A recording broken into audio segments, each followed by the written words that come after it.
विधायक ने राहुल गांधी के बयान पर साधा निशाना, कहा राहुल गांधी स्टड फार्म और घोड़े की खेती कर रहे।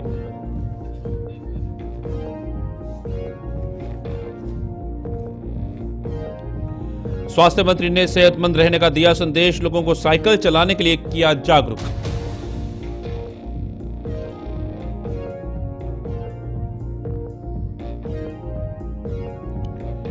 छत्तीसगढ़ को मिला 2800 करोड़ राशि की स्वीकृति, छत्तीसगढ़ में विकास की गति को मिलेगी नई दिशा।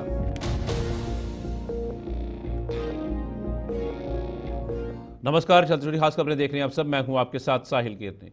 कांग्रेस ने हाल ही में बीजेपी और प्रधानमंत्री मोदी की सरकार पर तीखा जुबानी प्रहार करते हुए यह गठन किया है कि प्रदेश में जो परिस्थितियां बन रही हैं वे जनता के व्यापक हितों के विपरीत प्रतीत हो रही हैं।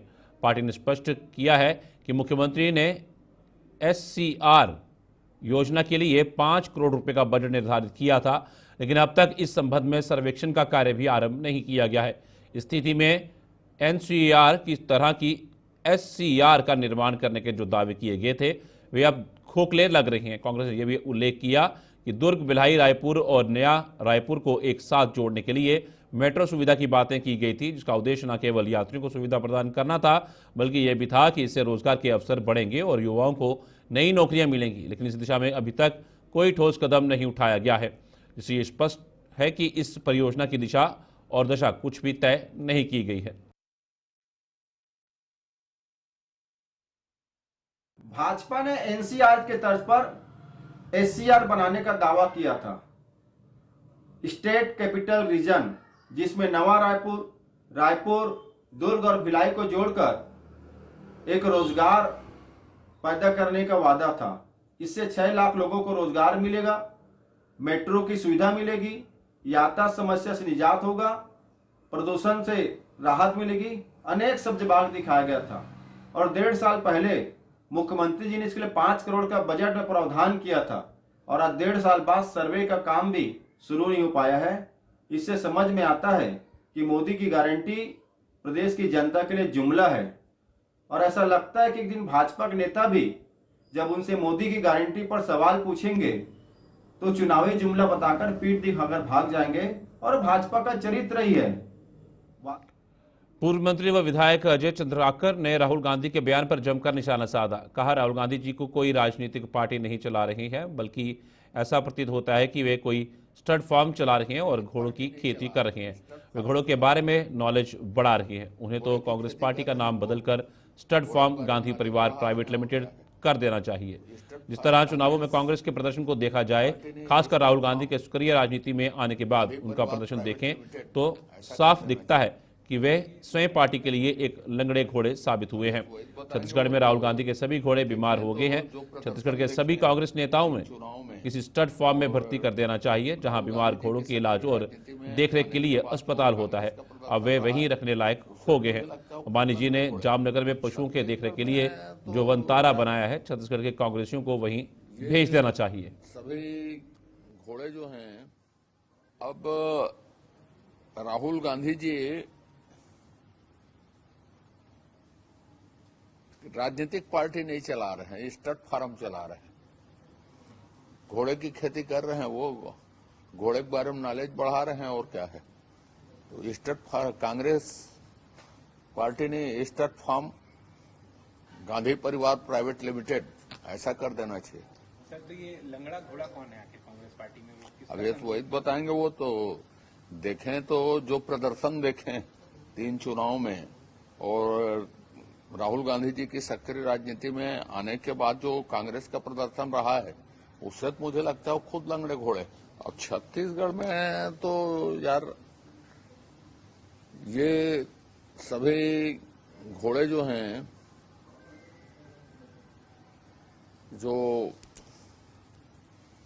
बीमार पशुओं के देखरेख के लिए जो अस्पताल होता है ना, उसमें रखने लायक है। बीमार हो गए मतलब ये कहें स्टड फार्म जो अंबानी जी ने वनतारा बनाया है ना जामनगर में, घायल, बीमार, इस तरह के पशुओं के देखरेख के लिए सारे यहाँ के कांग्रेसी वहीं रखने लायक है। विश्व साइकिल दिवस के अवसर पर आज गुरेला पेंड्रा मरवाही जिले के प्रभारी एवं स्वास्थ्य मंत्री श्याम बिहारी जायसवाल, जिला पंचायत अध्यक्ष समीरा पैकरा, कलेक्टर लीना कमलेश मंडावी सहित अनेक जनप्रतिनिधियों ने साइकिल चलाकर सेहतमंद रहने का संदेश दिया। सभी ने प्राथमिक स्वास्थ्य केंद्र परिसर कोटमी से वीरांगना रानी दुर्गावती तिराहा तक साइकिल चलाकर लोगों को साइकिल चलाने के लिए जागरूक किया।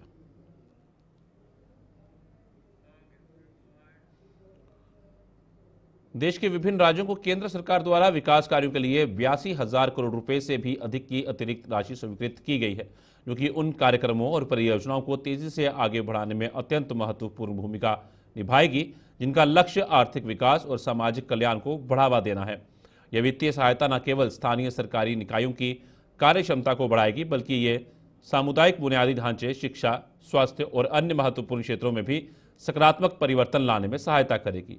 राज्य सरकारें इस राशि का उपयोग अपनी प्राथमिकताओं के अनुसार विभिन्न विकास योजनाओं में कर सकती हैं, जिससे समग्र विकास और जन कल्याण के लिए अनुकूल परिस्थितियां निर्मित होंगी। इसके विभिन्न राज्यों को लगभग 82,000 करोड़ रुपए की राशि अतिरिक्त केंद्र के द्वारा आवंटित की गई है।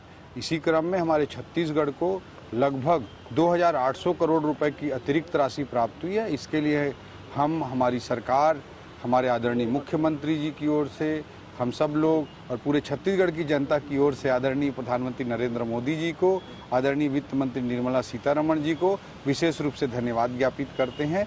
और ये निश्चित रूप से सहकारी संघवाद का विशेष उदाहरण नरेंद्र मोदी जी जब से प्रधानमंत्री बने हैं तब से ये स्थापित होता जा रहा है। पहले 32% ग्रांट मिलता था राज्यों को, उससे सीधे बढ़ाकर मोदी जी प्रधानमंत्री बनने के बाद 10% बढ़ाकर 42% सीधा कर दिए। देश के विभिन्न छत्तीसगढ़ की राजधानी रायपुर में राज्य के आबकारी विभाग ने एक महत्वपूर्ण अभियान के तहत मध्य प्रदेश से अवैध तरीके से तस्करी की जा रही शराब को सफलतापूर्वक जब्त किया है। इसके साथ ही इस मामले में संलिप्त एक प्रॉपर्टी डीलर को भी गिरफ्तार किया गया। इस संदर्भ में आबकारी विभाग के उप निरीक्षक विक्रम सिंह ठाकुर ने जानकारी देते हुए बताया कि ये कार्रवाई मुखबिर द्वारा दिए गए एक गुप्त सूचना के आधार पर की गई थी। इस कार्रवाई के दौरान आरोपी अनिल जैन के नियंत्रण में थे और उनके किराए के कमरे में से कुल 79 बोतल अवैध शराब को जब्त किया गया है, जिसकी अनुमानित बाजार मूल्य लगभग 75,060 रुपये है। एक मुखबिर से सूचना मिली थी कि आदेश्वर कॉम्प्लेक्स के पीछे रामसागर पारा में एक अनिल जैन नाम का व्यक्ति है, वहाँ परिसर में किराए से मकान लेके मध्य प्रदेश से प्रॉपर्टी की आड़ में मध्य प्रदेश से शराब लाके यहाँ पे बेचता है। तो उसी आधार पे गए थे, कल तलाशी लिए उस परिसर की, उसके रूम को खुलवा के देखा गया तो उसमें तलाशी लेने पे करीब 79 के आसपास मध्य प्रदेश की बोतलें प्राप्त हुई, जब्त किया गया जिसको, और उसको गिरफ्तार कर अनिल को पूछा गया उससे, तो उसने बताया मध्य प्रदेश से लाना बताया उसने। छत्तीसगढ़ राज्य वक्फ बोर्ड के अध्यक्ष डॉक्टर सलीम राज ने समस्त वक्फ संस्थाओं, मस्जिद, मदरसा, दरगाह के मुतलवियों के लिए एक बड़ा आदेश जारी किया है, जिसमें यह कहा गया है कि छत्तीसगढ़ में अब निकाह पढ़ाने के लिए इमाम मौलाना द्वारा जो नजराना उपहार लिया जाता है वह 1100 रुपये से अधिक नहीं ले सकेंगे। पूरे प्रदेश में लगभग 800 से अधिक इमाम और मौलाना हैं जो निकाह पढ़ाने का काम करते हैं। यदि किसी इमाम या मौलाना द्वारा इस आदेश का उल्लंघन किया जाता है या किसी इमाम या मौलाना के विरुद्ध इस प्रकार की कोई शिकायत प्राप्त होती है तो उनके खिलाफ कार्यवाही की जाएगी। निकाह को शरीयत कानून में लिखा है कि निकाह को सरल करना है, सहज करना है कि आराम से हो पाए। बाकी इस टाइप की दादागिरी के कारण यह आदेश लागू किया गया है और इसके समस्त इमाम मौलाना साहब को कानून का पालन करना पड़ेगा। आप जो भी छत्तीसगढ़ में निकाह पढ़ाएंगे वो 11 रुपये से लेकर 1100 से ज़्यादा नहीं ले पाएंगे। कोई खुशी से ज़्यादा दे तो हमको कोई आपत्ति नहीं है, बाकी आप 1100 से ज़्यादा की निकाह की रसीद नहीं काट सकते हो।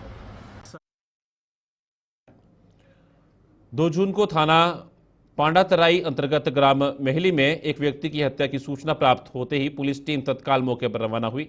मौके पर पहुंचने पर ग्राम बगपुड़ा निवासी रामगुलाल मेरावी पिता स्वर्गीय अमर सिंह मेरावी का शव उसके घर के कमरे में चित अवस्था में पाया गया। मृतक के गले में धारदार हथियार से हमला किए जाने के स्पष्ट निशान थे।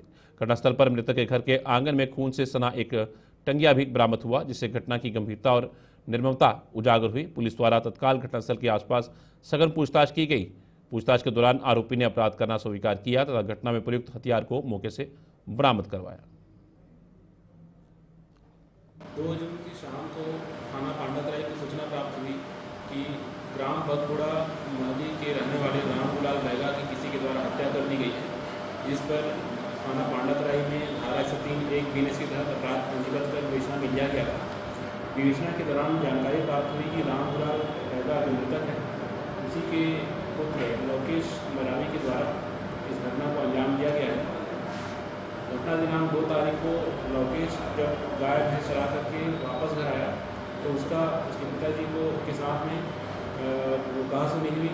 इसी बीच में लोकेश तीर धनुष से अपने पिताजी पर प्राणघातक हमला किया और साथ में टंगिया से भी प्रहार किया, जिससे उसकी मृत्यु हो गई।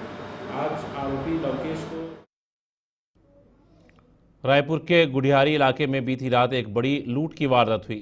तेलघानी नाका स्थित राइस मिलर तनिष्क एंटरप्राइजेस के मुंशी सूरज साहू से बाइक सवार 2 अज्ञात नकाबपोशों ने 8,75,800 रुपये की नकदी लूट ली।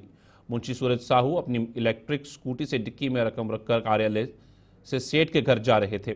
तभी नया तालाब के पास 2 युवकों ने उन्हें ओवरटेक कर स्कूटी रोक ली और चाकू दिखाकर धक्का देकर गिरा दिया। इसके बाद वे स्कूटी सहित डिक्की में रखे पूरे रुपए लेकर फरार हो गए। पुलिस ने रात भर चली पूछताछ और तलाश के बाद 2 आरोपियों को गिरफ्तार कर लिया। आरोपियों की पहचान हुलेश देवांगन और रुपेश साहू के रूप में की गई है। हुलेश देवांगन पूर्व में राइस मिलर का ड्राइवर रह चुका है, जबकि रुपेश साहू मुंशी सूरज साहू का पुराना साथी है। पुलिस ने आरोपियों के कब्जे से लूटी गई पूरी नकदी, स्कूटी और हथियार बरामद कर लिए। पुलिस अब दोनों आरोपियों से पूछताछ कर रही है और देर शाम तक पूरे मामले का खुलासा करने की तैयारी कर रही है। गुढ़ियारी थाना पुलिस ने दोनों आरोपियों के खिलाफ लूट की धाराओं में एफआईआर दर्ज कर ली है। ये पूरा घटनाक्रम थाना क्षेत्र गुढ़ियारी का है, जिसमें एक तनिष्क एंटरप्राइजेज में काम करने वाला जो मुंशी है सूरज साहू, दिन भर का कलेक्शन किए जाने के उपरांत में अपने मालिक के यहाँ छोड़ने के लिए जा रहा था। इसी दौरान घटनास्थल पर एक बाइक से 2 लोग उस पर ओवरटेक करके उस गाड़ी को रोकने के बाद में इस सूरज साहू के पास में रखे हुए 8,75,800 रुपये और साथ में इसकी एक्टिवा जो गाड़ी है उसको लूट करके वहाँ से फरार हो गए। सूचना पर से थाना गुढ़ियारी में अपराध पंजीबद्ध किया गया। धारा 309(4), 127(2) और 3(5) के तहत में अपराध पंजीबद्ध किया जाकर विवेचना किया गया। इसमें तत्परतापूर्वक कार्रवाई करके थाना गुढ़ियारी एवं एसएसयू की टीम के द्वारा दबिश दिया जाकर के 2 आरोपियों को गिरफ्तार किया गया है, जिसमें रुपेश साहू और हुलेश देवांगन शामिल हैं। दोनों आरोपी इस फर्म में पहले भी काम कर चुके थे, मुंशी के साथ में सहयोगी थे।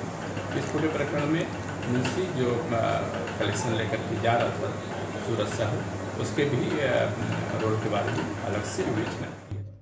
छत्तीसगढ़ी खास खबरें फिलहाल इतना ही। दीजिए इजाजत, नमस्कार।